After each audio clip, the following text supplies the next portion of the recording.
Well, hello there. Welcome to the Obi-Thorn Lines. I'm Jacob. And I'm Luke. And in today's video, we are reviewing AHSOKA on Disney+. If you like the sound of that, like and subscribe and stick around.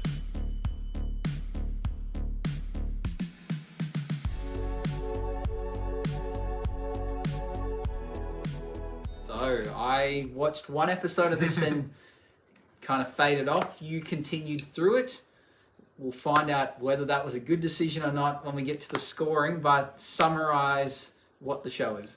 Basically, the show is a rescue mission to get Ezra Bridger back to the Star Wars galaxy from an unknown galaxy. So how they do that is they get a MacGuffin, this technology, so they can go to the unknown galaxy to get him back home. So it's a rescue mission from Rebels Season 4. Okay. Probably easy we get into the scoring, then we can break down what you thought about it exactly. What do you give the plot for this show? For me, this gets a 4. I was very overwhelmed with how lazy the writing is, with how it's basically Rebels Season 5, what is fine, but the title of the show is the AHSOKA, and it does not improve the character, it does nothing with the character, and for me the plot doesn't bring the story forward with the AHSOKA. It does nothing in that nature, so for me it gets a 4. What about the acting? The actors, they do their job, they play their characters well. That's why it gets an 8, and I was entertained with the acting performances. It was other reasons why I did not like the show. And presentation experience whilst watching this show? Well, this gets a 9. Disney has the money to have the visuals, and they did not disappoint. This was definitely one of the areas that I enjoy. And what about the ending of the show? For me, this gets a 5. I'm excited with how they left it, but they basically didn't conclude anything from season 1. It was more you need a season 2 to finish off the story. Okay, that was my next question I was going to ask you. Are they sequel baiting? Yep. Okay.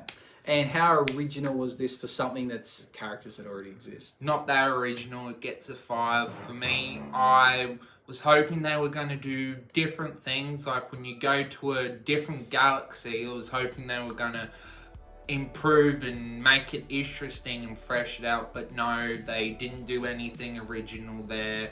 So I was very disappointed with that, and that's why it gets a 5. And how appealing is this show?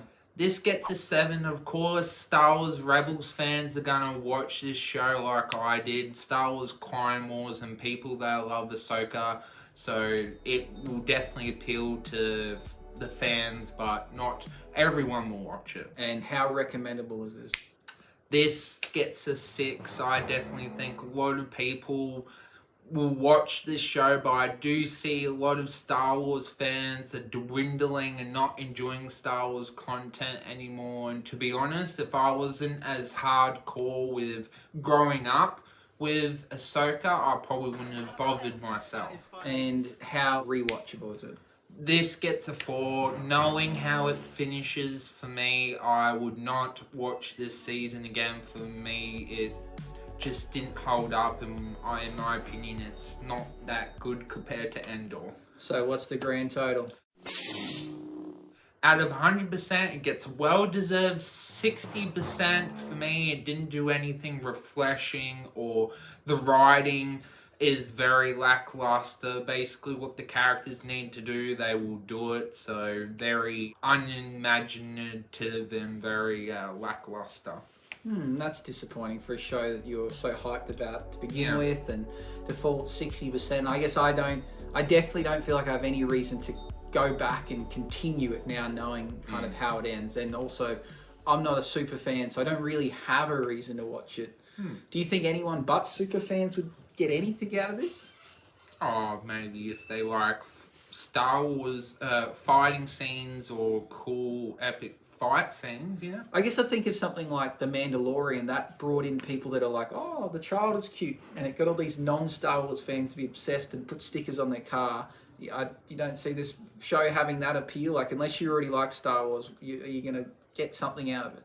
Maybe some people will like it, but not to extent The Mandalorian, no. So as you said, it hasn't progressed the storyline. Am I missing out by not seeing it? Do I need to see this to understand what's going to happen next? No, not really. Okay, well, I guess that makes me kind of happy. I don't need to watch it, and it's not going to affect if there is future Star Wars content coming. So, any changes or recommendations you would have made that could have made this better? Well, for one, I wouldn't made one of the main important characters, Supreme, into a Force user just because we're just making everyone Force users. For me, that very much annoyed me, and I found it very frustrating. Okay, and what, in the animated series she isn't a Force user? No. Okay, so they've kind of changed that just to make it seem cool or for plot convenience, I'm assuming? Yeah, basically. And is there something you really liked about the show that it did well? It brought in Hayden Christensen back as Anakin. It was cool seeing him and seeing their relationship develop. That was cool seeing him back. Yeah, so I heard about that before the show started, that he was going to be in it. So he's not Darth Vader yet? He's a Force ghost. Okay, so how to explain that to me? Basically, we see him, but he's gone into a Force that much that he's not living, but his essence is as a Force ghost. So what, they assume he's dead? They don't realise that he's Darth Vader or going to become Darth Vader? He's already passed away because he already died. Oh, so this is set after he's... Okay, I didn't realise. I thought this was before all that happened. Okay, I don't know if I like that, just bringing someone back for the sake of it. I feel like there should be a reason, but I don't know. Any final thoughts on this show?